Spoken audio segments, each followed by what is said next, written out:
Hey, Amberly, thanks for joining us. Thank you for having me, Omar. Good to be here.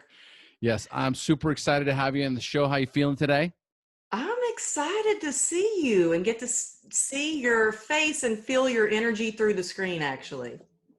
All the way from Costa Rica. I got that. Good. This is going to be fun. It's going to be fun. All right. So, folks, quick intro. First of all, today we have Amberly Lago joining us on the show. And at age 38, her life was turned completely upside down. Hit by an SUV, recovered from 34 surgeries to save her leg from amputation. Diagnosed with an incurable disease dubbed the suicide disease, and as a result, lost her business and lost her self-confidence. She spiraled down into depression because of her chronic pain, and nothing worked. Have you ever felt so hopeless and stuck you wanted to give up? Well, that was where Amberly was. Then one night, she was lying in her hospital bed, and her life flashed before her eyes. She remembered what her grandfather had said to her once. You've got a shovel in your hands. You can either lean on it and pray for a hole, or you can start digging. And right then and there, she realized she had a choice.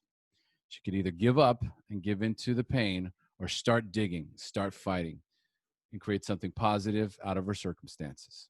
Sound about right, Amberly? Yeah. My grandfather would be so proud right now. It's a good man. Papa. Papa.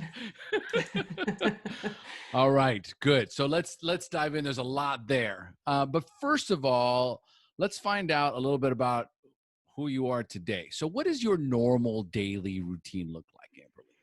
Oh, it's full. I'm so grateful for the life that I have today because there was a time when it was really dark and not much was left in it. And today I have a full life and I get to be present and a sober mom and a wife and get to now when we're in this pandemic, I'm still doing book clubs. So I'm popping into Zoom sessions for my book, True Grit and Grace. And I've started my podcast a couple of months ago.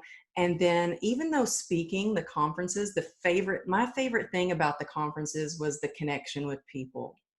And even though those events have been canceled, we've been kind of pivoting and doing them virtually instead. So it's not the same as getting to hug somebody in person, but I'm grateful that we still have ways to communicate and connect with other people. So my day's been pretty full with training clients and organizing my online course as well. So, and it's appropriate. What this time that has forced us all to make radical changes in our lives, in our daily routine, in our businesses. Um, and so that's one thing. So, like myself, it seems like you've adjusted quite well. Well, some Yeah. days. Yesterday was pretty crappy, but yeah, it's at first I was just like in hustle mode. Mhm. And I think because um, I have a regular routine every day to keep me grounded as much as possible. So no matter what, no matter if I'm traveling, no matter if I'm on vacation, no matter if I have a day off, no matter if I have the busiest day of my life, I always start my day off with a prayer before my feet hit the ground. I have a morning ritual where I have a gratitude practice. So I not only write down 3 things that I'm grateful for, but I also believe accountability is really important. So I check in with my sponsor every single day and I take a screenshot of something I've read out of either a spiritual book or a self-development book and send it to her and tell her what I'm grateful for. And she does the same thing for me. And I think by starting your day that way, and then moving my body, even though I don't feel like sometimes working out, I know how that changes the way I feel. And it has really saved me so many times. Moving your body moves your mindset. So by starting out with those things, I'm going to have a better day. And so through this time, through this pandemic, those things haven't stopped. They've changed a bit in how I've done them. Like, I really miss the gym, but we quickly turned our garage into a little workout area. And I've been doing everything from lifting detergent bottles to using a skateboard to do hamstring curls to using a rope to get cardio, like anything I can do just to move my body. So I think those things help you. So when something does come up that is definitely not a part of the plan, it helps you navigate your way through those circumstances a little bit easier. Perfect. Perfect. Beautiful. So, and that's why I asked. Ultimately, we got to that morning routine. But I'm curious as to, I believe that the coronavirus is a cosmic wake up call for all of humanity to reassess their values. Take Hmm. a look, take a look at themselves, take a look at their life, take a look at their direction, take a look at their purpose. Um, how do you feel? Well, I feel I feel exactly like you in that. I also feel that I was given a taste of this experience, what people are going through.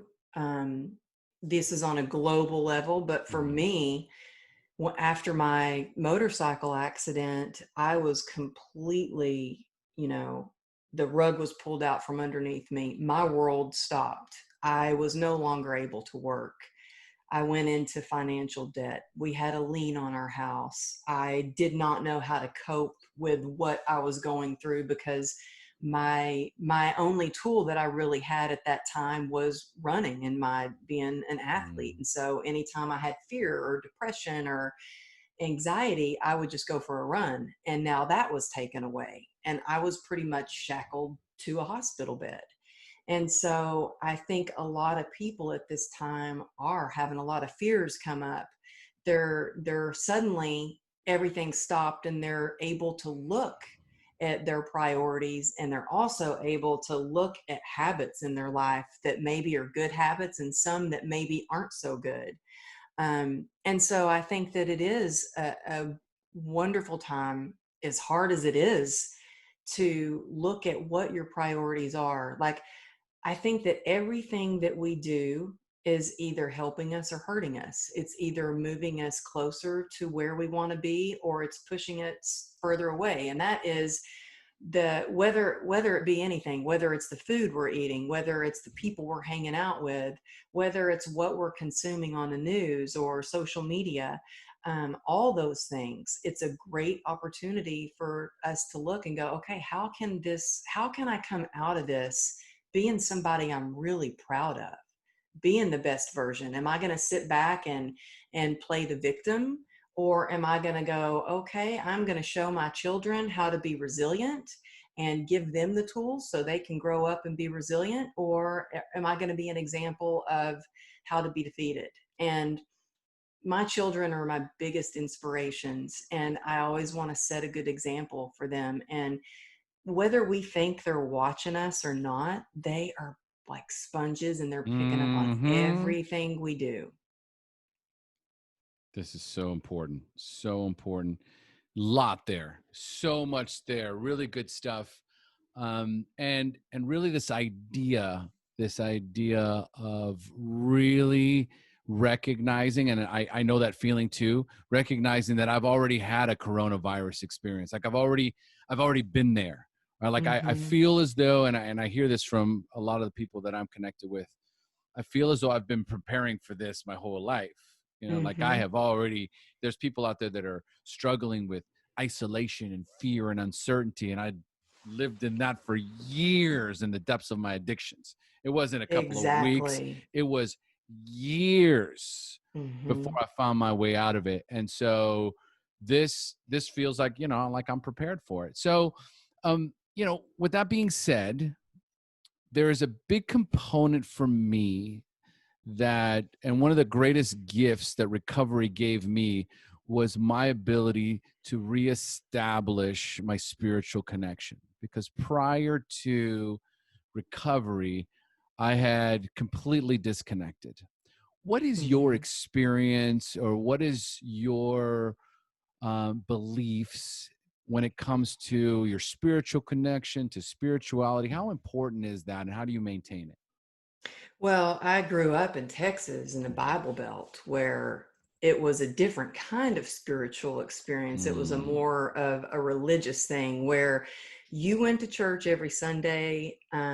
And if you didn't, you better be on your deathbed. There was no reason that you would skip Sunday school. But I always felt a little bit different. Like I always just, I didn't feel exactly the same. I felt like I had my own connection, my own like personal connection with God. And when I went through a horrible divorce, I married a man who I didn't know at the time because this was before I was drinking. I had no idea he was an alcoholic and an addict, and it got really bad. And when we went through this horrible divorce, I like made a deal with God. I was like, you give me custody of my child because he doesn't know how to change a diaper, and then we'll still be good. And I learned it doesn't work like that. No. And I was so caught up into, well, I'm running the show. Like I've had to figure out how to do everything on my own and I got this. And for a long time, I really turned my back on God. Like I just didn't really have that strong connection. And then after I went through my accident and I started drinking for relief, for pain relief, like self medicating, I was like at a point where I didn't want to live, but I was too scared to die. And I needed something bigger than me to believe in. And as soon as I started, I believe that's what pulled me through and pulled me out of that dark spot in my life was that little bit of light that was left in me.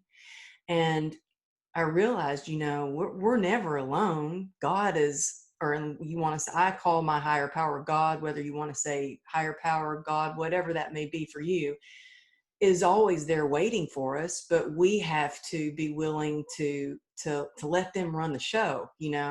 And so that was really the beginning of my recovery journey when I realized that I wasn't alone, that I didn't have to do it alone, and I could turn it over and I could ask for help. And so I start out every day and look, I get up, I get caught up in time still where I'm in like, I got to get this done. I got to do this. I got to do it my way.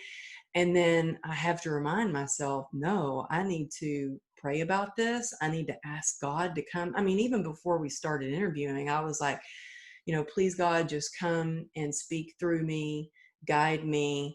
And every morning I say a prayer. If I can't think of the right words, then I say a morning prayer that's already written out for me. It's typed up and it's easy. And I say a nightly prayer. And it's really, I think I would not be able to stay sober if I didn't have that higher power and that connection. So many parallels. I love asking that question because I it's so important. And most of the time when we've reconnected with our higher power, we've reconnected spiritually, and we've been able to heal from so much of the trauma associated with either religion or spirituality or whatever experience, negative experience we have. When we're able to reconnect, it is truly the battery that Mm-hmm. runs the car. Like it really, once you connect and once you plug in, you realize, like you just said, I am not alone. And I always like to say, hey, with all the things that happened to me when it came to religion and spirituality, what I came to recognize the most was that I was God was getting a bad rap. Like I was blaming God for the experiences that I was having here on earth, and it had nothing to do with him. He was Mm-hmm. always there for me because, like Mm-hmm. you say, there was that moment where I had lost all hope, and I prayed to to go somewhere else. And that's when I knew he was there, because I wasn't making deals anymore. I wasn't negotiating. I was coming from a place of honesty and truth and humility and saying, I need help and I can't Yes. do this. And I'm willing to do whatever it takes. And then these opportunities started to present themselves, and I chose to say yes. And I think that it's an important conversation to have. So let's talk a little bit about your experiences with drugs and alcohol. So first, tell me how old you were the first time you drank or used drugs and how they made you feel. Well, thank goodness I never did drugs. I mean, I had prescription medication after my surgeries, but I always had a healthy fear of doing drugs. I don't know, though that scared me. And I had friends that even smoked pot and stuff like that, and that even scared me. But I had my first drink. I think I had one of my friends, I think I was in 8th grade or maybe 8th grade, summer right before I was a freshman. One of my friends had a wine cooler in a Dixie cup and let me taste it. And I remember drinking that and thinking, wow, why do I feel so funny? What is this? And that's all I drank, and it was enough to make me feel out of control. And it was a little bit scary. So it wasn't like, oh, this is good, I want to keep doing this. And so I didn't drink a lot. Like, of course, when I turned 21, I was like, oh, I've got a license to go to a bar now. Let's go to a bar. And I got really plastered, but I was so busy and focused on my career and working so hard. I had a lot of friends that were going to the bars and I was collecting their tips. I had to keep a roof over my head. I was really going after my dreams. And so I really wasn't a big drinker, never much of a partier. I was just like hustle, moved out to California and was working 4 jobs within the first 2 weeks that I lived here. Um, but then, as I got older, I thought, oh, wow, this wine is good. But I also had seen some alcoholism in my family, and I thought, oh, well, I'm so different. That'll never happen to me. I will be so opposite from that. And so my default was I would run. I was an athlete. I would, if I felt bad, I would do something to make me feel better. In school, that was make straight A's, or I became the overachiever. But when I Mm. really started drinking was after my accident, when I was stuck. I couldn't run for my outlet, and I was stuck with all these emotions that I had never dealt with, from sexual abuse as a child from my stepfather, from a horrible divorce from my ex-husband who was an addict, from just being mugged, from all these things that created such trauma in my life. And I just ran. I literally ran from it. And now all of a sudden it was right in my face. And I was trying all kinds of treatments for this nerve disease I was diagnosed with, called complex regional pain syndrome. And I had injuries as an athlete, and I thought, well, I can get through this. And when I was diagnosed with this disease and they said, there's no cure, you're going to be in the most pain of your life for the rest of your life. This isn't going away. In fact, you need to go get back in your wheelchair. And I was like, well, for how long? And they said, forever. I was devastated. Oh, what a cutie. I see your cat. And so it was at that moment when I tried a spinal stimulator. I tried ketamine infusions. Now, I had never done a drug in my life. Now, all of a sudden, I'm being induced with ketamine as a way to reboot my nervous system. Um, I was on 11 different prescriptions. I was at the time taking 73 homeopathic pills a day. I was trying everything to get rid of my pain, and nothing was working. And I remember the day I had a glass of wine And I thought, oh, wow. Well, why didn't the doctors just tell me to drink for my pain? Because it helped not only with my physical pain, but it also helped me stuff those feelings of, I'd lost my self-confidence, of I didn't feel worthy anymore. My worthiness was all based on what I could provide. And now I'm all scarred up. My leg is deformed. I lost my career. So it helped me stuff all those feelings down. And I remember thinking, I've been in the fitness and wellness industry for 22 years. And I remember thinking, well, this can't be healthy. This is not the right thing to do. I already knew in my gut that it wasn't the right thing to do, but I was like, well, but if this is what works, I guess I'll have to do this every day. And as we all know, that worked until it didn't.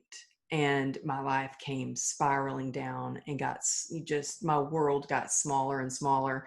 And by the way, my husband is a lieutenant commander with the California Highway Patrol.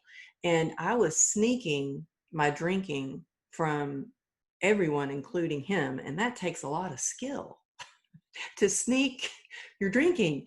And of course, I wasn't sneaking it as well as I thought I was, but I tried. We never are. And oh my gosh, it's We crazy. try. Ah. So, so much there. But really, one of my questions was going to be, what, especially after we were talking about the coronavirus, and you talk about how you feel as though you'd already experienced that when you got into your accident. So you've been running for a long time. I ran my whole life. Ran your whole life. And you were forced to go inward. So there you are in the hospital, and I can't go running. I can't get away from anything. I'm there with myself in a hospital room, in isolation, in quarantine. Mm-hmm. And I have to process. I'm not, I have to process, or I have to numb. It's one of the two. So I'm either going to numb this or I'm going to process. What was the process or the processing? What did that look like? And when did you start? Like, I'm sure for a while there was a lot of fear and trepidation from the trauma. When did you allow yourself to start processing? Well, when it got really bad was I had started training clients again, and my pain just escalated. I ended up getting an infection and going in ICU, and the doctors were like, you can't keep pushing your body. I was ignoring my body so much that I had a kidney stone that I was passing, and it hurt, but it was the first time that it hurt so bad that my leg didn't hurt. And my thought process was, oh, this is great. I don't have to walk with a limp. I can walk normal. And so I was ignoring my body so much that started going in convulsions, and I went into my husband dropped me off at the ER, and I had to call him back, and I said, hey, they're admitting me. They're putting me in ICU. They tell me I'm dying. I went septic. And it was at that point that I really got scared. And I thought, oh my God, I really need help. My liver enzymes were elevated like 300 times the normal level. And my body was basically shutting down. And I thought, well, I'm going to have to do something different. And it was that gift of desperation, I think, that was like, I need help. And I reached out to one of my former clients who I knew she was in recovery. And I was like, I think I've got a problem. And man, that I had so much shame behind there. So I had started drinking to try to numb out that shame, which caused even more shame. And so I don't think that we can just keep stuffing down. I was taught most of my childhood to suck it up, and or as we say in Texas, cowgirl up, which basically means pull up your bootstraps and suck it up. And suck it up works for a while to help you get have that grit to get through stuff. But until you really go through that process and peel back those layers of trauma or hurt, or where those feelings are coming from, or the reason why you're having to drink to numb out, is when I feel like you can get through those hard times. And when it really happened for me was I was in the middle of writing my book. And I think writing is so healing. But man, it nearly took me down because I had just stopped training a lot of my clients because of the pain and getting out of the hospital. I was trying to finish my book. So, talk about sitting in it and then seeing it, writing it, and experiencing all those Mm-hmm, emotions mm-hmm. again was when it got really bad. And so, um, but it wasn't until I had a friend of mine ask me about my drinking that I thought, oh my God, the gig is up. Like somebody noticed. And I just broke down in tears and I was like, yeah, I need help. And that process of dealing with the emotions, and I Googled a 12-step program because I was like, I know I can't do this on my own. I've tried to stop and nothing's working. I, I'm gonna, I've got to Google something. Thank God for Google. And then I went from sneaking my drinking to sneaking going to recovery. So when I could go, when, my daughter was in school, when my husband was at work, and it was the scariest thing I've ever done.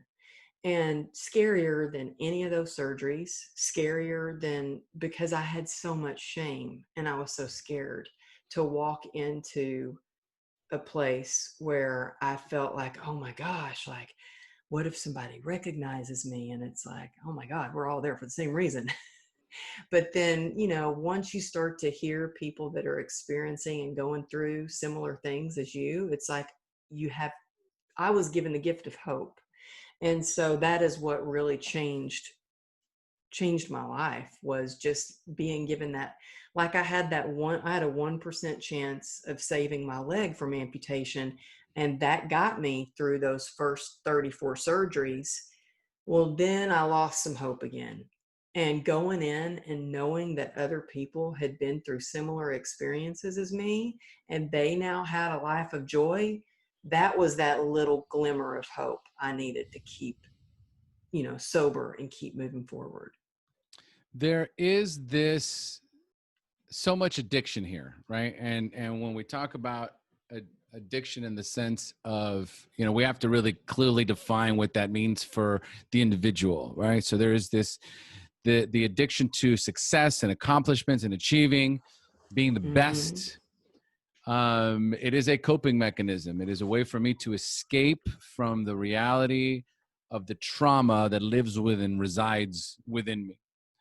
So I'm constantly moving from one accomplishment to the next until I'm forced. And by the way, your clients, how do you, what is it that you do? Well, at the time I was a fitness trainer and had a Fitness trainer, fitness company for 22 years, but for the past 8 years, it's been online coaching. online coaching. Okay. Mm-hmm. So there, and you, how long ago did you write the book? It was published 2 years ago. Okay. So right in the middle of your recovery. And so you get to this point. Well, first, before I get to that question, what was the inspiration for writing the book? And what was, and give us the title again. It's called True Grit and Grace: Turning Tragedy into Triumph. And I really wanted to, my sincere wish was if I could write it and give someone the hope that was given to me. And so I thought, if I can write this book and have even one person read it, and it can give them the inspiration to not give up and to get through those hard times and that adversity, then it gives my pain purpose. And so that was my main motivation in writing the book. Okay. So now I want to get you to that moment, because this is what happens. You know this, if you're a coach, the objective is to get there. Okay. The what is preventing me from being authentic? What's preventing me from having peace? What's preventing me from healing is this story that I've been telling myself. And so here I am writing my story, telling my story, and I get to this moment where I have this breakthrough right in the middle of my writing. What was that moment? What was that? What was being that? in What was that being in memory? acceptance being in acceptance, because I did not want to. I was in denial. I didn't want to accept that, my identity was, I was sponsored by Nike. I Mhm. had a fitness career. I didn't do fitness training as a hobby. I had trainers that worked for me. It was my business. My whole life, I had done fitness videos. Before that, I was a professional dancer and did music videos and traveled across the world as a dancer. And now all of a sudden, my identity is completely what? I didn't know. It's certainly, I did not want to accept that it was going to be a life of pain. And so the moment when I thought, okay, this is it. These are the cards I've been dealt. I've got to figure out how to love myself through it, accept what's going on in my life so I can take some action steps to move forward. I can either keep going down that road of despair, or I can fight to have the best life possible and show my children how you overcome adversity. So let's talk about that adversity, because that's what I'm trying to get, right? So this whole Nike, this sponsored by Nike and personal trainer and hyper successful, it's a mask. It's an identity that I've created to mask this trauma. Were you able to resolve that trauma? What was the trauma that finally surfaced that you were able to look at in the Well, face? there was so much from, sexual abuse from my stepfather. There was physical abuse from the ex-husband, and verbal abuse, and just, horrible relationships. And then, we all go through, not no one's childhood is perfect, but there was a lot of crappy things that happened. And so being able to look at that and accept it and have forgiveness to move forward. But I think that on top of now having to look down at my legs that were my source of living, I was a walking billboard for my company. I was known, and this is shallow. I know this is shallow. This was all ego. I was known for being, the fastest runner. I set a state record in Texas. All these things didn't matter anymore, because now I look down and I'm completely scarred from the hips down. My ankle's fused. My leg is all metal. My foot's metal. It's fused. I had another surgery last week. And so that's why you keep seeing me look down, because I've noticed that my foot is oozing a little bit, not to gross you out, but I'm just used to this sort of thing. But being in acceptance, I was on the phone yesterday with my dad, and he goes, well, you didn't tell me you were having another surgery. And I was like, well, it wasn't really planned, and it's not one that I count, because they didn't have to put me under anesthesia. Now I'm just like, can you numb it so I don't have to go under anesthesia and don't have drugs in my system, and I can just have whatever cut out and keep moving.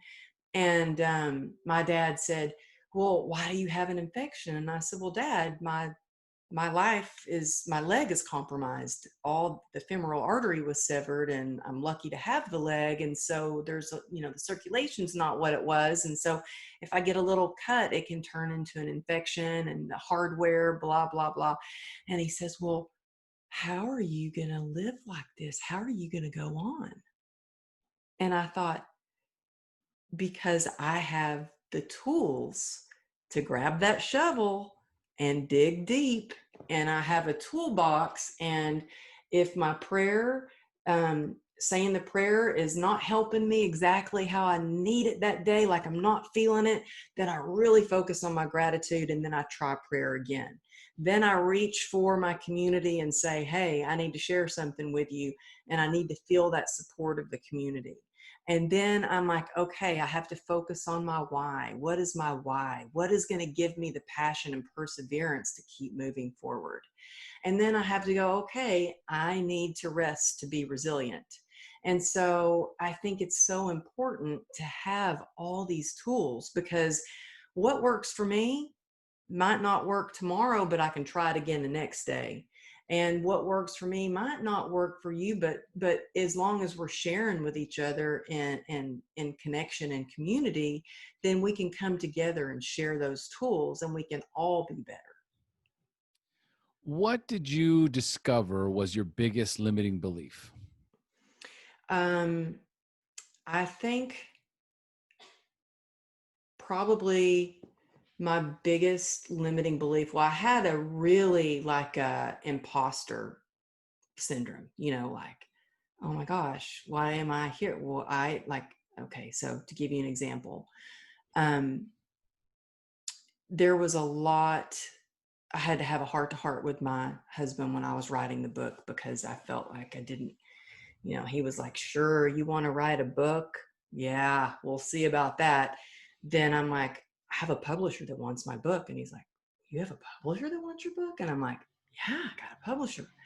Then I call him up and I'm like, hey, NBC called and Megyn Kelly wants to interview me on the Today Show. And he's like, what? Well, you're on your own, man.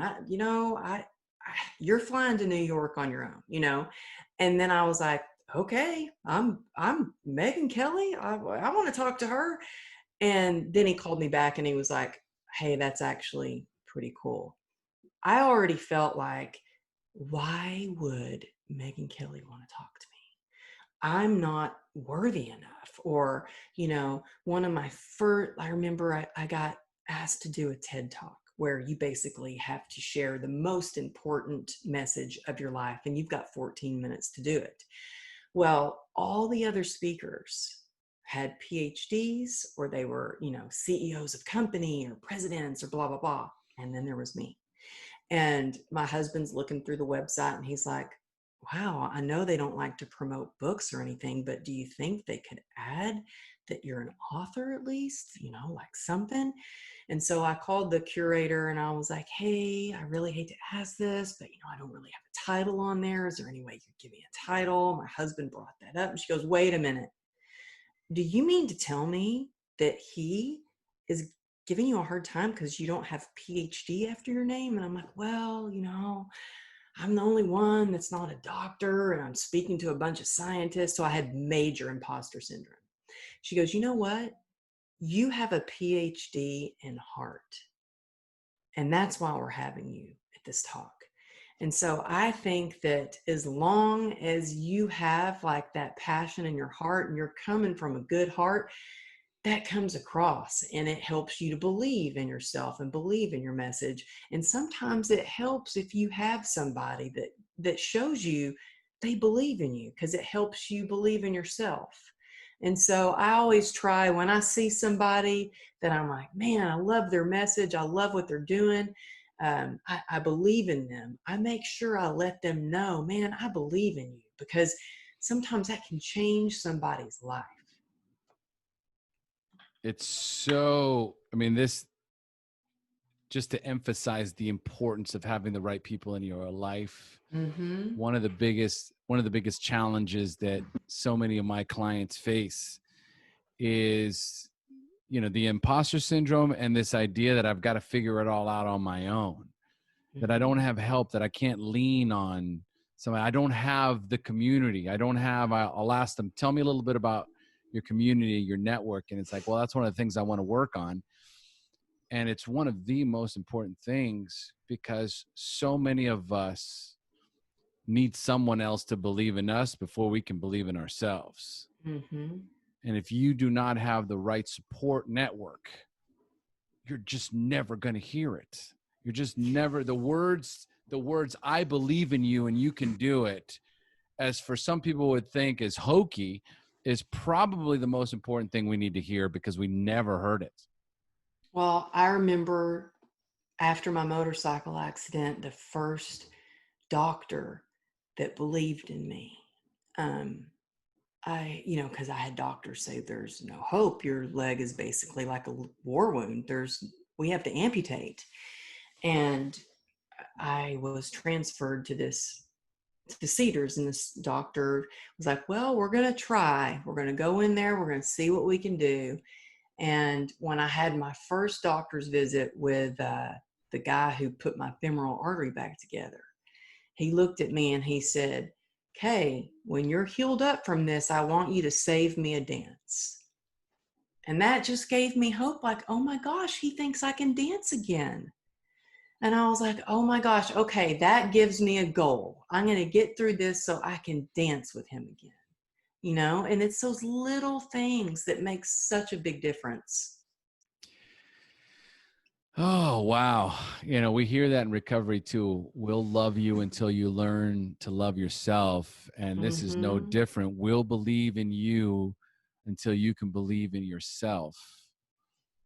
And I mean, that's where we come from. At least the people that I've been surrounded with is this inability to believe in ourselves, inability to have hope that we can overcome, that it's going to work for us, that we're not different, we're not special in a negative way.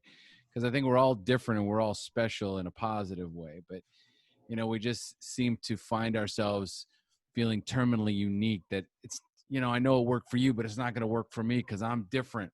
I'm too broken. Mm-hmm. And when you hear someone, and were you driving the motorcycle or were you on the motorcycle? No, it was my Harley. I was driving home from work. Okay. So I'm like, it's no, I don't ride on the back. so you've I'm like, always no. no. So you've always been a badass. No, I think tomboy. Like I was always like one of the guys, Mm-hmm. growing up, and to this day still love a good challenge. If somebody tells me I can't do something, I'm like, oh really? Watch me. You know, just like the other day, my daughter was like, oh mom, you're too old for TikTok. I was like, oh, I am getting on TikTok today. So did you have brothers? Oh yeah, no. Yeah. You were telling me about, okay. So this is like, and I don't know how comfortable you are talking about this part of your life, because I think it's important for our listeners, but Amberly, when you see her and you see her website, you see her TED Talks, right? And you look at her beautiful smile and you're like, wow, look at this woman, so accomplished. And even in your story, which was this commitment to succeed and achieve and be the best. And you come from addiction. You come from, a lot of trauma, a lot of addiction, a family of addiction. Tell us a little bit about your relationship with your brothers, and how that all kind of has played a role in who you are. Well, it's you can grow up with the same parents in the same household and make a few different decisions and have a completely different life. And fortunately for me in school, I was a overachiever, I think you could say. In fact, they nominate you for Miss Greenville High School and class favorite, most likely to succeed and all that. And there was like 13 nominations. And the teacher called my mom and said, well, Amberly has won every category. She can only choose two. Which ones does she want? And so I'm not saying that to like, oh, I'm bragging. I'm saying I had no idea it was an addiction. I wanted to make the best grades and do the best. And that was only because I felt so shitty inside. And so that was my way of feeling better. Whereas my brothers went down a different road and they started drinking, which led to drugs. And now my baby brother still went that route and unfortunately didn't get any help. And he sits on death row in Texas. My older brother is in and out of jail. he's sober for a little bit, and we can try to guide them with steps or to a meeting or to a rehab, and he's been to rehab. But if someone's not willing to do the work and really commit to it and really have a spiritual connection and ask God to help them through this, that's how I got through it, then it's not going to work. It has to be the most important thing in your life, because it's life or death. It does not show it doesn't discriminate. It can happen to any of us. I mean, who am I to say I couldn't have gone down that road and be in and out of jail? I just luckily knew, like, this is not the life for me. I don't want this life. This is not the road I want to go down. And so, like I said, addiction does not discriminate. And you never know how much someone is struggling, or what somebody's going through, or what they're covering up with a smile. And so I think that's why it's so important just to be kind.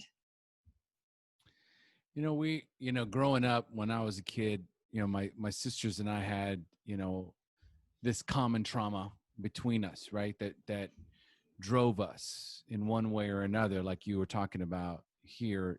For my sister, it drove her to hyper overachiever success, from the gate, right? And for me, it drove me into victimization and self-pity and addiction ultimately, right? Where it was my parents' marriage, it was my mother's religion, it was my father's machismo. There was so much fighting and so much dysfunction, so much toxicity in the house. I never felt safe, and I never looked forward to being somewhere. Like I struggled in school, so I hated going to school. I struggled making friends, so I wasn't looking forward to even hanging out with my friends to go to school. And then coming home, it was like, I wonder what's going to happen today. I Hmm. wonder I wonder what's going to happen at the house. I wonder what my dad's going to do. And my dad was also an alcoholic. So, heavy mood swings. My mother's bipolar, all of that. It was it contributed to what happened to us in our lives. Was there a time, and we've had plenty of time to process that between us, right? And it's also brought us closer together. Was there that common element for you and your brothers where you guys were able to either reconcile or recognize it between you guys? Did it make a difference? No, I grew up in a family where it was like, let's just not talk about the big elephant in the room. Let's pretend like everything is okay. I never felt safe because I basically lived with a predator. And, you know, he was horrible physically, beat my little brother. He was a big guy. And my oldest brother used to use me as a punching bag. And so we've talked about that. And he's like, I'm so sorry, I used to beat the crap out of you. And I was like, well, hey, it taught me to defend myself, taught me to like do Krav Maga when I was able to move out of the house and do Muay Thai. And so I think that everything that happens, you can use it to either let it define you and choose to be a victim and label yourself as your victim of that, this happened or that. Or you can go, okay, well, what can I do to make my life better despite these circumstances? And so my family, we didn't talk about a lot. It wasn't until I was 23 years old and I had not told anyone about my stepfather and the abuse except for my husband at the time. And in an alcoholic rage, he called my mother and said, do you know what your husband did to my wife? And I was, he knew he couldn't do anything else to hurt me. He had already like knocked me, like mentally, emotionally, just verbally in every way. He couldn't do, I was broken. And so he could hurt my mom. And so he told her that. And thank God he told her, and thank God my mom, you know, got on the phone and talked to me, and she said, "Did that really happen?" And I couldn't even answer her. She said, "Well, I guess that means yes." And she went, and my mom is like the sweetest, like Southern belle. And she went and she told me she punched my stepdad. He was in a deep sleep on the couch, and she punched him as hard as she could. And she said, "Is it true what you did to Amberly?" And all those years, I thought he would deny it. And he didn't deny it. And the next day, my mom got on a plane and came to California. And when she got back to Texas, he was gone. And he left her with a disabled child and my little sister, who was only 13 at the time, and forever couldn't find him. He ended up living an hour from me here in California, and he died of testicular cancer about 4 years ago. Ooh. Wow, some poetic. Karma's a Yeah, I was bitch, about to say man. some poetic justice right there, man. I was like, Sorry. I'll let her say it first. Right, exactly. I was like, ooh, I know what it feels like, right? Like there's a part of you that just wants to hear that. Well, Wants for so long, I would think, oh my God, I think, he would call me and leave me a creepy phone call, or he constantly made me feel stalked, or I would think that I saw him. He was a private investigator. And I would think, being in California, I would think that I saw him. And then to come and find out that he died and he lived an hour from me, now out of all the places to live, he chose to live an hour from me. So maybe it was him those times that I saw him. And so, and growing up, I was taught not to listen to my gut. And my sobriety has taught me to always trust my gut. yes, yes, Your yes. gut never lies. I now do a weekly group coaching call, um, and the way I start each call is like everyone on here can be a coach. You have 3 skill sets, 2 that you already have and just need to develop them, and then 1 that you need to develop. And the first one is your ability to hold space for someone else. And anybody can do that. It is a skill you have to practice. Active listening, right? Holding space for someone. But the second thing you have to do is really cultivate and connect with your intuition, because we all have it. We have a guidance system within us. And you know this because most of the time when somebody is struggling with something, most of the time you know what to say. Mm-hmm. You know the suggestion. However, if it was you going through the same thing, you don't know what to do. You have an internal guidance, and since we all do, follow that gut, follow that inner voice inside you, because really, when you go to a coach, that's all we're trying to do is we're trying to get you to listen to that voice inside you that knows the truth, that knows the next Mm-hmm. step. And the third thing is you learn how to ask good questions. That's what you learn how to do. So, wow, I mean, this is where I was trying to get to. Thank you for being vulnerable and open, because this is a tough story, man. And people are listening to this right now and going, I know what that feels like. I know what it Mm-hmm. feels like to have something happen to me that robs me of my peace, robs me of my dignity, of my self-respect, of my self-worth. And I don't know what to do with this. I don't know who to go with this. I don't know who to trust. And who knows where you'd be if you hadn't talked to your ex-husband and he got the ball rolling. So I have to believe that, Out of universe, bad things, yeah, sometimes good good things things happen, happen. right? We have to trust and have faith. And more Mm-hmm. importantly, we go back and we circle back to that conversation about having the right people in your life, because when you have the right people in your life, it doesn't matter what happened to you. You can talk to them about it. You can Mm-hmm. share, hey, you know what? I've never told anybody this, but I feel like I feel compelled to tell you, whoever you is. But at the time, I didn't feel that way. I felt like I had shared my deepest, darkest secret with the only person that I could trust, and he betrayed me.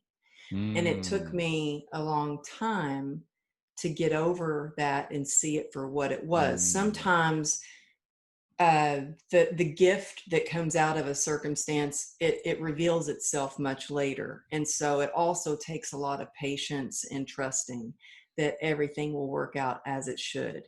um, but I also love something that Brene Brown says, and she says, make sure you share from a scar and not an open wound when you're sharing, like on in like we're like I'm sharing here on your show, or on social media, or I'll give you an example of that. So like I told you earlier, my daughter was like, oh, you're too old for TikTok. I was like, oh, I'm going to get on TikTok. I put my tap shoes on for the first time since the accident, didn't know if I could tap dance again. I got on there, recorded for 15 seconds, tap danced, and I was like, oh my God, I can still dance. I was filled with joy. I'm like, I'm going to upload it. What do I have to risk? I don't have any followers. What do I care? You know? And little did I know that that video would go viral. It has thousands of comments. And if I would have shared that from a place of still feeling wounded, I really wouldn't have been able to handle some of the comments, because I'm in shorts and I'm in attached shoes and you see all my scars and it looks pretty gnarly. And so I can hear some of that stuff and laugh, and hear some of those comments and go, yeah, it's kind of like a science experiment, or yeah, my calf is actually in the front of my leg now, or you know what I mean? And it's kind of like how in sobriety we can heal and then move forward and laugh at situations, things that we did in the past where we used to feel shame about those things, and it gives you a sense of freedom. But I think it's real important to pick someone that you can really trust, that has a that can hold space for you and has your best interest. And as you feel a little bit more confident and a little bit more secure, and that you've healed a little bit more, then you can share openly about it. But I don't think I would have been able to do anything like that had I not first shared it with someone that I trusted, and then healed from that when I felt betrayed and learned to trust someone else.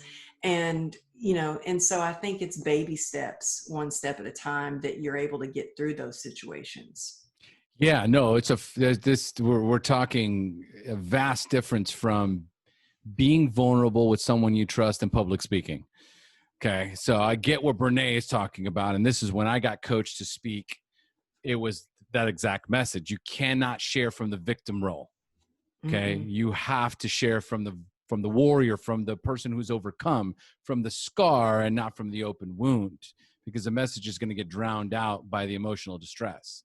Mm-hmm. So again, this is not about going public. This is not about Facebook. This is not about TikTok. This is about, I have something that has been preventing me from being me, from allowing me to grow or become the person that I was always intended to be, because I haven't been able to share something that has brought me a tremendous amount of shame. And so this is a private moment. It's kind of like having a sponsor, right? Like Mm-hmm. someone that I trust, or I develop this trust relationship with, and say, there is something that I need to share about that I've never shared with anyone. And I can no longer carry this burden on my own. And it's one of the most life-changing things that I've seen happen for people, is their ability to allow someone else to carry the burden with them, right? But Mm-hmm. it is something that's very, it it's delicate, because you need to find the right person, right? It just can't be It does anyone. have to That's be the right that's person. that's the key. Yeah, it is. And when you can share that pain, it divides that pain. But it does. You're so right. It has to be the right person. And man, when you find someone that you can trust with your most vulnerable, darkest secrets or shame, that's a gift. That has changed my life. So true. So true. So take us to a burning boat moment in your life, a moment where you made a decision that you were no longer going to tolerate this, whatever this is, one more day, one more hour, one more minute. What was that moment for you? Mm. When I wasn't going to tolerate the Something. addiction. Nope. That's why I don't give a specific. I want to know when you decided to burn the boats, when you were going to take the island or die. So when did you make a decision that I'm not going to tolerate this, whatever that is in my life? Oh, there's been so many things. I would probably say one of the biggest decisions though was when I decided to do the scariest thing I've ever done, and that was to admit that I had a problem and I couldn't help myself and I couldn't stop. And it was the day that I reached out to someone that I knew was in a 12-step program. And I said, I need help. And they said, okay, I got you. I'm going to take you to a meeting. And I didn't hear back from them. And about a week later, I thought, I think I'm going to die. No, I need help now. And that's when I was like, okay, I got to Google and I got to get somewhere quick. I need help. And so the reason I share that is because the first person maybe you might reach out to, maybe they're not capable or able to help you. Everybody has busy lives and we can't take that personally.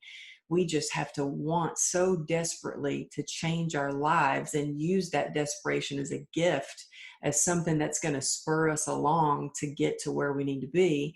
And so for me, I was like, I don't care what it takes. I have got to do whatever I can because I just want to feel better. I want to be better.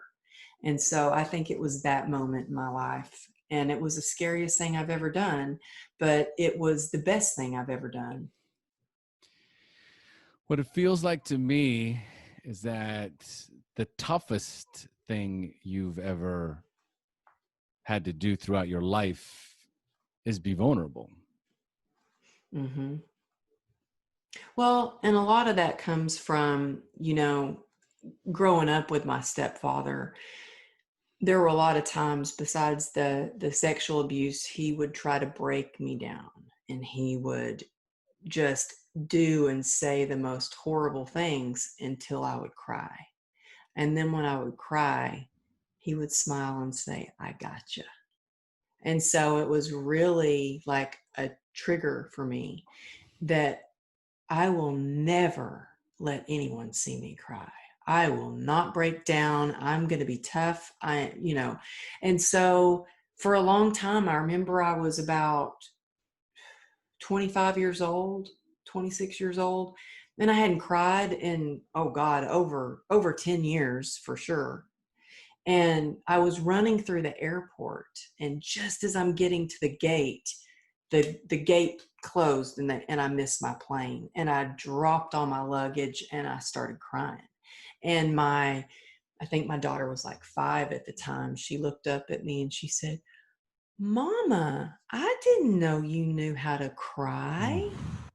Wow. And I was like, wow, I didn't either. And when I got sober and I started getting real and accepting what was going on in my life, and being gentle with myself as I was letting all these emotions come up to the surface, I cried just about every day, you know. Sometimes it surprises me when tears come up, and I don't, before I'd beat myself up about it and call myself weak or worthless or all these awful things. And now I'm just like, oh, good. Those are some healing tears. Let's let that out.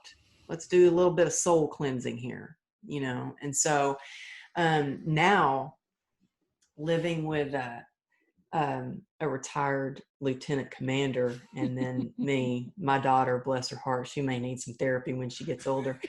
He's always like, suck it up, Ruby. Don't cry. Why are you crying? And I'm like, girl, you just cry. You let it out. Just let it out. And so it's always like, there's quite a bit of difference in how we parent, but we somehow find a way to meet in the middle. It's so important. The messaging is so important. It's so important. We are born with the ability to soothe ourselves. And at some point, you don't tell a baby to stop crying. You don't tell a baby, to man up, right? It's only when they're able, which sucks, but it's only when they're cognitively able to understand those words that it's actually said. Otherwise, it's okay, baby. It's all right. It's going to be okay. And you soothe them and you love them and you nurture them and you allow them to process. You allow them to cry and throw a tantrum and then get to a point where they work through it. Through the crying and through the tantrum, they work through it, and then they soothe themselves, and before you know it, they're taking a nap.